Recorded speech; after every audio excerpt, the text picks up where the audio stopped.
जंगे बदर पहली बड़ी जंग थी, या असलन एक ही पहली ही जंग थी, वो बड़ी क्या बड़ी छोटी क्या, पहली जंग थी असलन, सन 2 हिजरी में हुई। ये हुई क्यों जंग?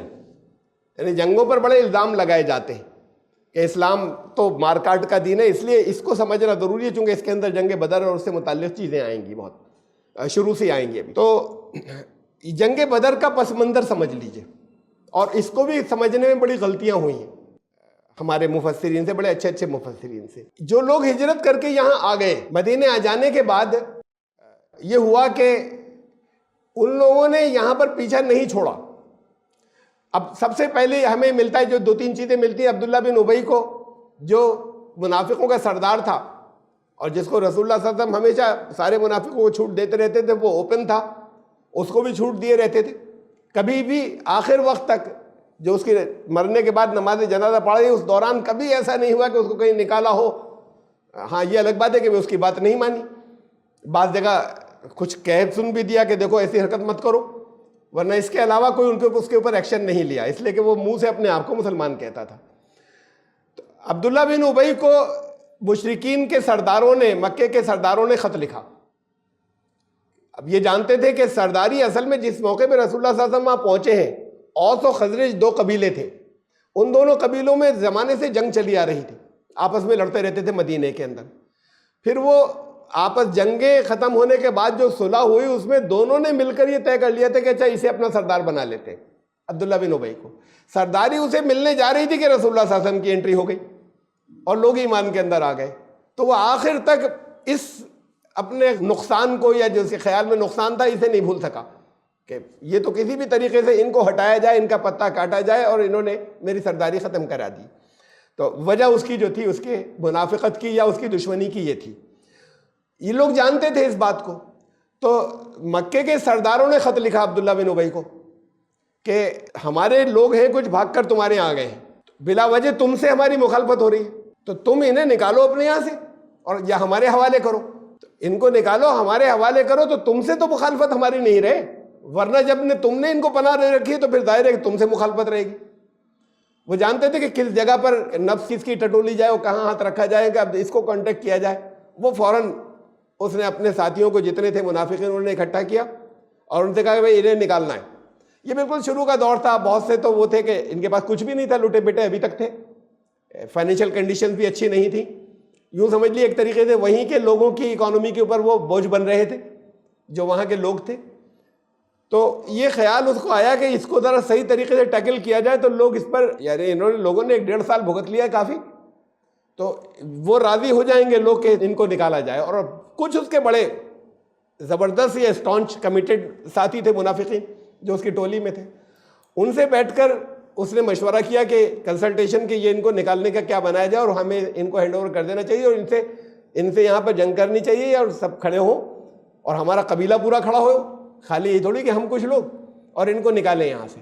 रसूलुल्लाह सल्लल्लाहु अलैहि वसल्लम को इल्म हुआ, उनके कान में पड़ा तो पहुँच गए उसके पास, आप खुद तशरीफ़ ले गए। वो जो जिन लोगों से बात कर रहा था उसके जितने साथी थे वो भी मौजूद थे। उससे कहा कि देखो, तुम मुझसे जंग करोगे तो तुम मुझसे नहीं करोगे जंग, यहाँ पर तुम्हें अपने लोगों से जंग करनी पड़ेगी। भाई कुरैश तो तुम पर हमला नहीं कर रहे, कुरैश से तुम्हारा कोई जंग का माहौल नहीं है, उसके मुकाबले में तुम पर यह आफत ज़्यादा भारी पड़ जाएगी, तुम्हारी अपने लोगों से जंग हो जाएगी, खून खराबा। ऐसा नहीं होगा कि मेरे साथ में लोग सारे खड़े नहीं हो जाएं तुम्हारे खिलाफ। उसके साथियों की आ गई समझ में, अब वो बैकआउट कर गए, सब अकेला रह गया, वो बात ख़त्म हो गई। फिर उसके कुछ दिनों के बाद ऐसा हुआ कि उम्रा करने के लिए गए साद बिन मुआज़, ये इनके अंसार के लीडर थे, बड़े लीडर थे। चूँकि यहाँ पर थे तो अब ये एहतियात ज़रा सी इतनी रखते थे, मदीने से जा रहे हैं, पहले तो नहीं ज़रूरत थी, पूरा मक्का आता था, चाहे जो आए बैतुल्लाह के ऊपर या खाने काबा के ऊपर, दुनिया में चाहे जिस जगह से चाहे जो आए, उनके तो बिजनेस इसी से चलता था। तो इन्होंने, लेकिन जब यहाँ के कोई जाता था तो वो पहले किसी को जिनसे उनके अच्छे ताल्लुकात रहे थे उनसे कहता था भाई मुझे उम्रा करना, करवा देना। वो कहते थे आ जाओ। कानून ये था कि कोई किसी को ये कहे कि ये मेरे प्रोटेक्शन में है, मैंने पनाह दी है, तो उस वक्त चाहे सब खिलाफ हो, चाहे जितना कोई बुरा माने, वो फिर दखल नहीं देता था कि अच्छा ठीक है तुमने दे दिया प्रोटेक्शन, अच्छा तो नहीं किया लेकिन तुमने कह दिया पनाह दे रखी है। तो उनका जो सरदार था एक, उससे इन्होंने, उमैया बिन खलफ, उस उमैया बिन खलफ से साद बिन माज ने कहा कि मुझे उम्रा करना है। उन्होंने कहा आ जाओ, ये लेकर चले कि चलो उम्रा कर लो। उमैया बिन खलफ लेकर चला। अबू जहल मिल गए, पूछा ये कौन है? कहा नाम बताया, साद बिन माज है वहाँ के। अच्छा, ये इनकी ये हिम्मत पड़ गई कि यहाँ आकर यहाँ आएंगे और ये काबे का तवाफ करेंगे, ये हिम्मत इनकी पड़ी कैसे? तो तुमने इसको पनाह दे दी, क्यों पनाह दे दी? तो जवाब वो देता है, इन्होंने फिर जवाब दिया। इन्होंने कहा देखो, मुझे तो तुमने अगर हाथ भी लगाया या रोकने की कोशिश की तो तुम एक आदमी को रोकोगे यहाँ उम्रा करने से, मैं तो चला जाऊँगा।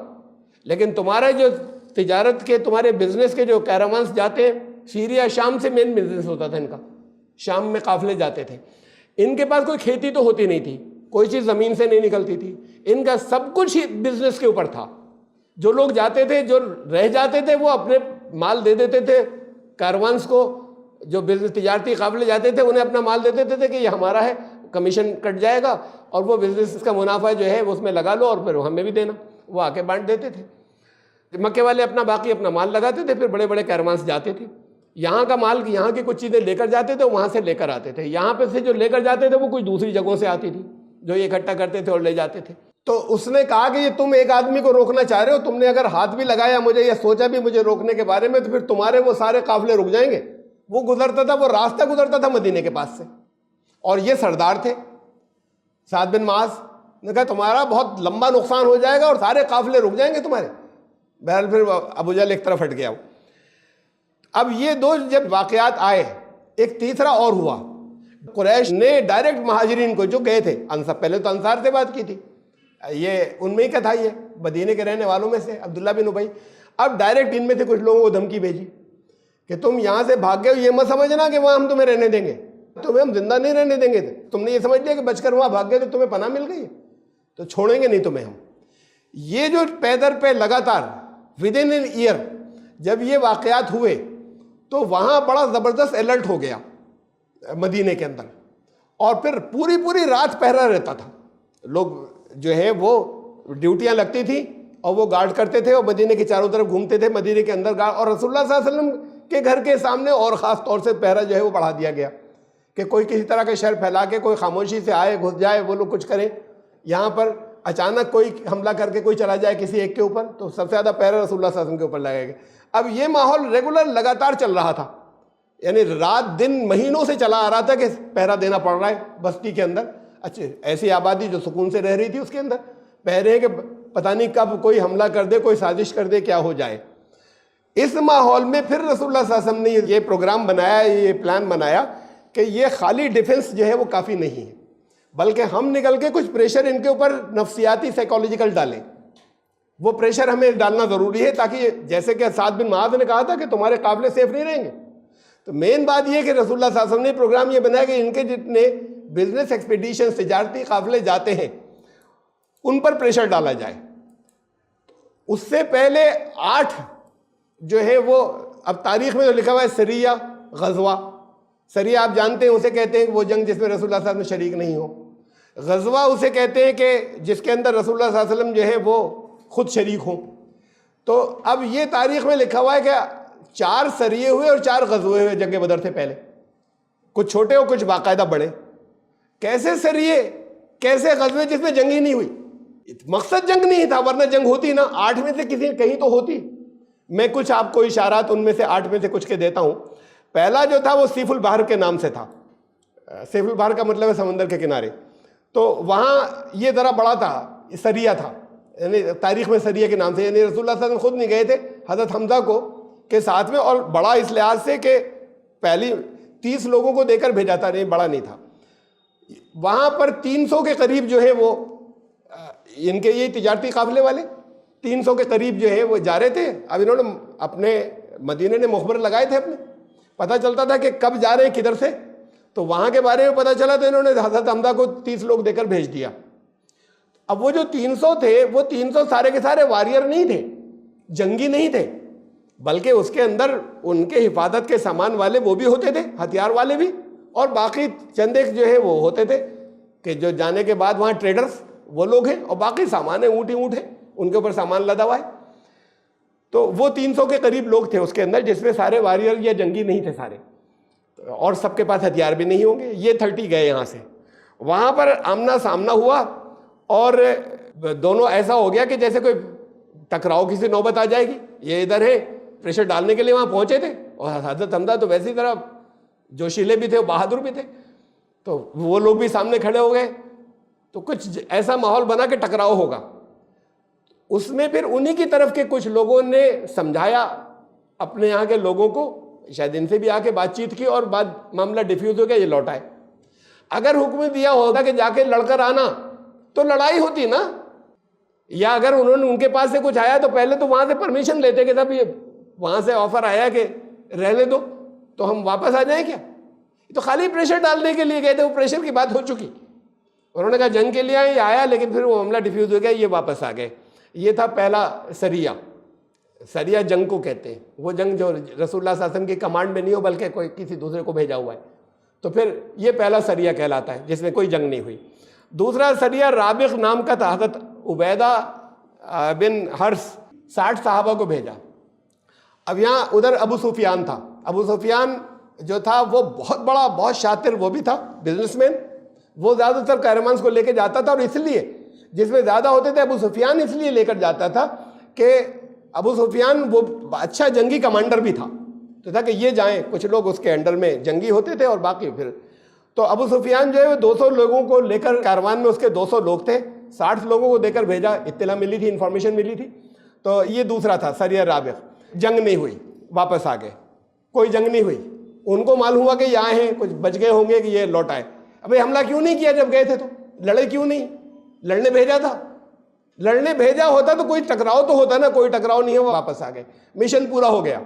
ऐसे ही वापस आ गए, मिशन पूरा हो गया। तो किस लिए भेजा था? इसको हमारे सारे कुरान के मुफस्सिरीन ऐसे रखते हैं कि ये सब लड़ने भेजा था, लूट मार करने भेजा था, माले गनीमत लेने भेजा था, कत्ल करने भेजा था, जंग करने भेजा था। जंग ही नाम भी रखा है, सरिया और गज़वा। ये साइकोलॉजिकल वारफेयर कह लें हम, नफ्सियाती जंग, उसकी ये टीम्स थी जो भेजते थे प्रेशर डालने के लिए।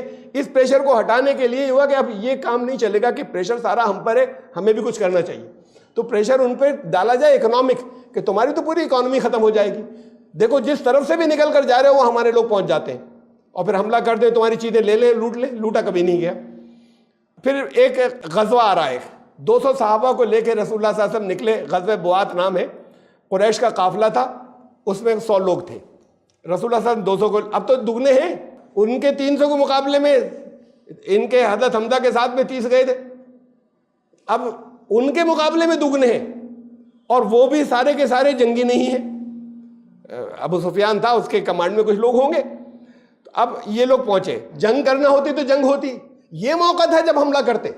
अब तो खत्म कर देते, तो बिल्कुल श्योर शॉट अपने हाथ में था ना, माल लूट कर लाना है, लोगों को कत्ल करना है और हमला करना है, कैदी बना कर ले आना है। कुछ भी नहीं हुआ, वापस लौट आए। यह गजवा कहलाता है, जिस जंग की कमांड रसूलुल्लाह सल्लल्लाहु अलैहि वसल्लम कर रहे हो। मैं 8 में से आपको अलग अलग के किस्से बता रहा हूँ। अच्छा, फिर गज़वे सफ़वान, कुरैश की एक टुकड़ी जो है मदीने की एक चरागाह पे उन्होंने हमला किया। अब यहाँ पे उन्होंने हमला, वो चरागाह वो थी जहाँ उनके मवेशी चढ़ते थे, इनसे लड़ने नहीं आए, और वहाँ पर हमला करके ये जानवर उन्होंने ले गए। कुछ लोग थे, उन्होंने अपनी वो बनाई, और वो आके हथियार वाले भी थे, और वो सब आके यहाँ से ले गए। उन्होंने अपनी तरफ से ये इक़दाम किया। अब ये ऑफेंस था एक। तो फिर ये जो है, ये गज़वे सफ़वान, रसूलुल्लाह सल्लल्लाहु अलैहि वसल्लम 70 सहाबा को लेकर निकले, पीछा किया बड़ी दूर तक, लेकिन वो भाग चुके थे, लेकर हाथ नहीं आए, छोड़ दिया, वापस आ गए। मिलते तो फिर शायद जंग हो जाती। जंग शायद इसलिए हो जाती, बाकी फिर उसके आगे कोई एक्शन नहीं लिया। जब वो हाथ से निकल ही गए तो आगे कोई एक्शन नहीं लिया। गज़वे ज़िल अशीरा, रसूलुल्लाह सल्लल्लाहु अलैहि वसल्लम, उसमें कहीं रिवायात में 150 से 200 का तस्करा आता है, इतने सहाबा को लेकर निकले। अब ये बड़ी तादाद थी, खुद रसूलुल्लाह सल्लल्लाहु अलैहि वसल्लम जो है वो लेकर निकले थे अपनी कमांड के अंदर, इसलिए कि दूसरी तरफ अबू सुफियान का लश्कर था। तो अबू सुफियान का जो लश्कर था, काफिला था, बड़ा काफिला था, बहुत बड़ा, सारे मक्के वालों का माल लगा हुआ था उसमें, कोई नहीं बचा था जिसका माल नहीं लगा हुआ हो। और उसमें शायद 1000 के करीब ऊँट थे, अब बड़ा, तो उसमें कोई घर ऐसा नहीं था जिसका माल नहीं लगा हुआ। उसको लेकर अबू सुफियान जा रहा था। तो यहाँ इन्फॉर्मर्स ने इत्तला दी, रसूलुल्लाह सल्लल्लाहु अलैहि वसल्लम को लेकर निकले। तो अब लेकर निकले कोई, जैसे ये तो हमें मालूम है कि जब इनके पास दुगने लोग थे तब भी हमला नहीं किया, कोई जंग नहीं, वापस आ गए थे। खाली प्रेशर डाला था, एक नफ्सियाती प्रेशर है कि भागे, बच्चे इधर, अरे ये हमला कर देंगे, ये लूट लेंगे, तो बच के भागते थे। उन तक ये इत्तलाएं पहुंचती रही कि हम तो बिल्कुल अनसेफ हो गए। बात खाली इसी की थोड़ी कि मक्के पे हमला, हमारा तो माल सब कुछ गया, सारा बिजनेस गया, सब पैसे गए, ये तो बहुत खतरे में। ये साइकोलॉजिकल प्रेशर था सिर्फ जो ये डाला गया था। इसमें ये हुआ कि वो बचकर निकल गया। अबू सुफियान बहुत समझदार, बहुत यानी हर लिहाज से जंगी वो था, वो किसी तरीके से बचाकर लेकर चले गए। शाम जाना था, चले गए। यही काफिला 3 महीने बाद लौटा था जंग बदर जब पेश आई थी। तो उसकी बात को अब एक आखिरी 8 जो हुए उनमें से, उसमें से कहलाता है वो सरिया नखला। ये मक्के और ताइफ के बीच में जगह है, नखला, एक नखलिस्तान है तो वो नखला उसका नाम है। उस पर 12 लोगों को देके भेजा अब्दुल्ला बिन जहश के साथ में। 12 लोगों की एक टुकड़ी भेजी। 12 लोगों की टुकड़ी जंग के लिए जाती है कहीं, 12 लोगों की टुकड़ी भेजी गई। इंफॉर्मेशन मिली कि वहाँ इधर इनका एक तिजारती काफिला बहुत बड़ा नहीं होगा, वो जा रहा है। नखला में उस पहुँचे, वहाँ पहुँचकर इन्होंने देखा है, अब आपस में मशवरा हुआ और इन्होंने हमला कर दिया। ये इन 8 में से ये पहला मौका है। जब रसूलुल्लाह साहब उनसे दुगनी तादाद लेके गए थे तब तो हमला किया नहीं। और इंस्ट्रक्शन ये थी कि इनकी नकलो हरकत यानी इनके मूवमेंट की खबर देते रहना, इनकी ये इंस्ट्रक्शंस थी। इन्होंने आपस में मशवरा किया और हमला कर दिया। उनमें से जब अचानक हमला किया तो उसमें से उनका एक आदमी मारा गया, 2 को इन्होंने कैद कर लिया, बाकी भाग गए। ये सामान वामान लिया है जो उनके पास था। अब ये जो आया रसूलुल्लाह साहब बहुत नाराज हुए। तुमसे कब कहा था हमला करने को, कब कहा था कि तुमने हमला किया क्यों, तुम्हें ये इंस्ट्रक्शन ही नहीं थी। यानी इस बात पे खफा हुए, नाराज हुए। भाई ये तो जीत कर आना एक तरीके से, कि वो भाग गए, माल ले आए, एक मारा गया, 2 कैदी भी लाए। अब इस पर डांट लगी जबरदस्त। फिर उसका कंपनसेशन दिया जो मारा गया था। उस जमाने में जो दियत कहलाती थी कि कोई अगर मारा गया है मुआहदे के खिलाफ या गलती से तो उसका कंपनसेशन देंगे।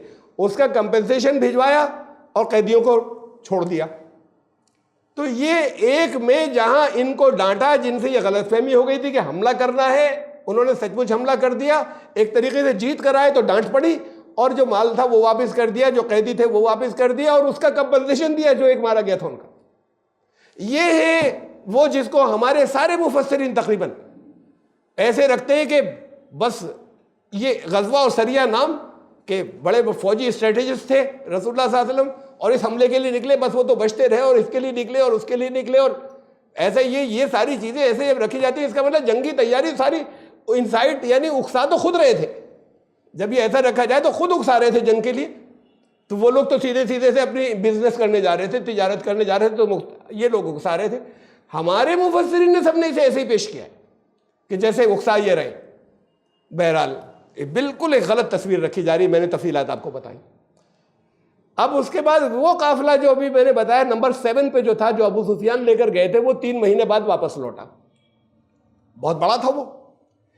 जब ये इस दरमियान में ये चीज़ें आई कि इनको इसी बीच के अंदर कि इनको धमकियां आई कि हम तुम्हें छोड़ेंगे नहीं, मुहाजिरीन को वहाँ से, और फिर यहाँ पर जाहिर है कि ये माहौल चल रहा था। तो अब रसूलुल्लाह सल्लल्लाहु अलैहि वसल्लम ने फैसला ये किया कि इनको अब चोट देनी चाहिए। ये खाली नफ्सियाती वारफेयर से काम नहीं चलेगा, इनको चोट देनी चाहिए, और कम से कम ये तो हो कि इनको माली नुकसान अभी तक नहीं हुआ है। जाते हैं, उनके ऊपर प्रेशर पड़ता है, वो बच के निकल जाते हैं, लेकिन अपनी शरारतों से बाज नहीं आ रहे हैं। यहूदियों के पास भी कहला के भेज रहे हैं कि इनके खिलाफ कुछ बनाओ। तो फिर ये तय किया कि अब ये करना पड़ेगा कि इनका मतलब फाइनेंशियल लॉस तो जब होगा जब वाकई हमला करके इनका माल जो है वो छीन लिया जाए।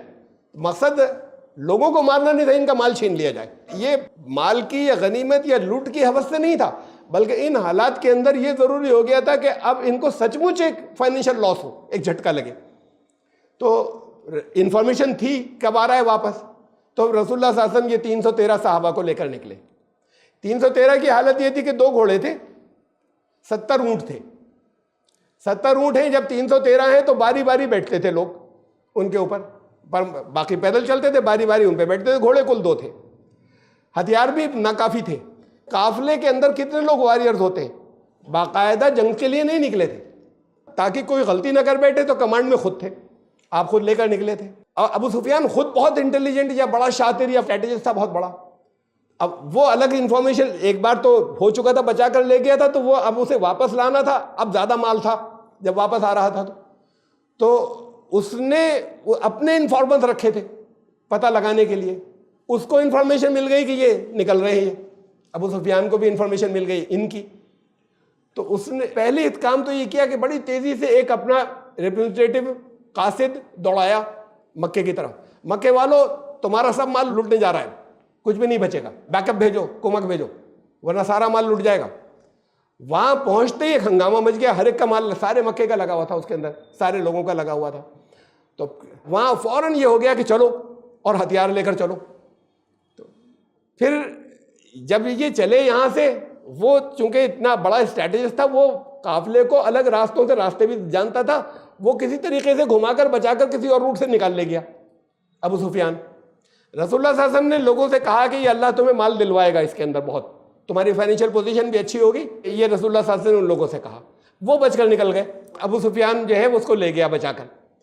तो अब ये लोग जो निकले थे, निकलने के बाद काफी आगे जाने के बाद मालूम हुआ, इस बीच में ये हुआ कि वो कासिद तो बहुत तेज गया था, वो वहां पर 1-1.5 दिन में पहुंच गया था। वहां से फिर जंग की तैयारी हुई, इन्होंने फिर दौड़ाया अबू सुफियान ने आदमी, उनको बताओ कि नहीं कोई ज़रूरत नहीं है, मैंने सब बचा लिया, अब कोई ज़रूरत नहीं है कि तुम लोग सपोर्ट के लिए हेल्प के लिए आओ। तो वहाँ के बड़े बड़े लीडर की सबकी राय ये थी कि अब रहने दो, बात ख़त्म हो गई। लेकिन अबू जहल लड़ गया, और फिर बहुत सी तफसीलात हैं कि कैसे कैसे अड़ाओ, किस किस को क्या ताने मारे और कैसे और हर एक को जाके किस तरीके से उकसाया, और फिर ये हुआ कि नहीं ठीक है अब निकल के इनसे लड़ ही लिया जाए, काफिला तो आ गया, अब बाकायदा जंग हो जाए। तो फिर वो 1000 वहाँ से निकले, उस ज़माने में वो 1000 बड़ी फौज थी, तो वो 1000 निकले और वो फुल तैयारी के साथ में आए अपने हथियारबंद जंग के लिए। ये जंग के लिए नहीं निकले थे बाकायदा किसी फौजी जंग के लिए, वरना इतने कम लोग नहीं थे मदीने में लड़ने वाले कि 313 हों, इतने कम इनके पास घोड़े या ऊँट नहीं थे, इतने कम हथियार नहीं थे जिसके साथ ये निकल गए थे, ये तो खाली उस तिजारती काफिले के लिए निकले थे। तो अब उसके बाद फिर जंग बदर पेश आई कि फिर रसूलुल्लाह सल्लल्लाहु अलैहि वसल्लम ने बताया कि ये अल्लाह तुम्हें इसके अंदर गलबा देगा। अब ये दो बातें हो गई, अल्लाह तुम्हें इसमें गलबा, उससे पहले कहा था कि अल्लाह तुम्हें इन पर फतेह देगा, इस काफिले के ऊपर। तो इसे कुरान ने कहा कि अल्लाह ने कहा हमने वादा किया था कि तुम्हें इन दोनों में से एक मिलेगा, कि तुम्हें इन दोनों में से एक मिलेगा। फिर जो हमने मुनासिब समझा वो तुम्हें दिलवाया, जो हमने ज़्यादा मुनासिब, क्योंकि वादा तो रसूलुल्लाह सल्लल्लाहु अलैहि वसल्लम ने किया था, लेकिन उसे अल्लाह ने ऐसा हुआ कि जैसे हमारे बिहाफ पे किया था, तो हमारी तरफ से ये दोनों चीज़ें थी, दोनों में से अब हमने जिसे ज़्यादा मुनासिब समझा उससे तुम्हारा टकराव कराया और वो तुम्हें दिलवाया। हाँ, एक बात और आखिरी बहुत अहम, ये जितने एक्सपीडिशन थे 8 जंग बदर से पहले, ये सब साइकोलॉजिकल थे, नफसियाती वारफेयर वाले थे। इनमें से एक भी जंग बदर में निकले थे लड़ने, इनसे जंग के लिए कहा कि अब इनको वाकई नुकसान पहुंचाया जाए और इनका माल छीना जाए, तब इनके ऊपर असर पड़ेगा। ये बड़ा काफिला है, मक्के वालों का सबका माल लगा हुआ है, तब इनको होश आएगा। लेकिन जंग बदर से पहले जो 8 जितने भी मुहिम थी, उसमें से एक भी जंग के लिए नहीं थी और एक भी लड़ने के लिए नहीं थी। ना लड़ाई हुई, जहां हुई वहां डांटा उन्हें, सचमुच हो गई तो उसका वो दिया, कंपनसेशन दिया। इन सब में झंडा जाता था, यानी जा रही चाहे 12 लोगों की टीम जा रही चाहे 200 लोगों की जा रही, झंडा सब में व्हाइट था। इसमें जो निकले बदर में झंडा व्हाइट था, ये सुलह की अलामत होती है। व्हाइट झंडा जो होता है जंग की नहीं होती, सफेद झंडा लेकर निकले। फिर उसके बाद जंगे ओहद के अंदर औस और खजरज के अलग अलग चले आ रहे थे, अपने कलर जो वो लड़ते थे उनकी निशानियां थी अपनी अलग। तो उसमें से एक ग्रुप का झंडा लाल था, एक ग्रुप का झंडा हरा था। रसूल साहब ने कहा कि तुम दोनों के अलग अलग कमांडर होंगे और तुम अपने अपने झंडे लो, मतलब खुद नहीं मुकर्रर किया कुछ भी। फिर आगे फतेह मक्का के मौके के ऊपर वाइट झंडा भी था, मतलब कई टुकड़ियां थी, एक मेन वाइट झंडा था और बाकी ब्लैक थे। तो निशानी इस बात की थी कि हम अमन चाहते हैं, ये वाइट जो है अमन की अलामत है। ये इस बात की निशानी थी कि हम अमन चाहते हैं, हम जंग नहीं चाहते, लेकिन जंग करनी होगी तो फिर जंग भी होगी। ये है इस बात की अलामत कि ये लड़ने नहीं जा रहे। व्हाइट झंडा इनका शुरू से शिआर था कि पहला सफ़ेद झंडा इन्होंने इख्तियार किया। अब यह कि वो हज़रत आयशा की ओढ़नी जो है वो फाड़ के झंडा बना लिया था, इसलिए व्हाइट था, वो ओढ़नी व्हाइट थी। अरे उससे पहले जो 8 थे, हर दफ़ा हज़रत आयशा की ओढ़नी मंगा के फाड़ते थे क्या? उससे पहले जो 8 थे उन सबका व्हाइट फ्लैग था। तो ये सुलह का मैसेज जाए कि हम जंग तो हम नहीं करेंगे, जंग होगी, अगर लड़ोगे तो फिर तुम्हारा नुकसान होगा और वो मैसेज उनको ठीक से पहुंच गया। और फिर आखिर में ये हुआ कि उस काफिले की वजह से अबू जहल के सारे सरदार बैकआउट कर रहे थे कि जंग ना हो, छोड़ो, जाने दो, काफिला बच गया। अबू जहल अड़ गया, उसके अड़ने की वजह से फिर ये जंग पेश आई। वहाँ से लोग आए, उसकी तफसीलात में मैं नहीं जाऊँगा फ्रंट की, लेकिन इसका पस मंज़र आपको बताना था कि जंग कैसे हुई है उहद की, जो आमतौर से उसको बहुत ज़्यादा मिस रिप्रेजेंट किया जाता है। जब तक ये चीज़ें भी सामने नहीं आई जो पहले से चली आ रही हैं कि ये सारा असल शर उनकी तरफ से था, और उस शर को डिफ्यूज़ करने के लिए आखिरी फिर बात थी कि ठीक है अब इनको उससे महरूम किया जाए, इनका कुछ माल ही छीना जाए। डाल चुके बहुत कुछ, प्रेशर बहुत पड़ चुका, लेकिन अब इसी का नंबर आ गया कि इनका माल छीना ही जाए, तब इनको होश आएगा। तो जिसके नतीजे में बात को फिर जंग बदर पेश आई। अबू सुफियान ने कहा कि नहीं अब मत भेजना किसी को, वहाँ हर एक ने कहा, हर बड़े सरदार ने कहा कि नहीं अब कोई ज़रूरत नहीं है। तो फिर लेकिन अबू जहल की वजह से फिर ये जंग हुई जिसमें वो अबू जहल मारा भी गया।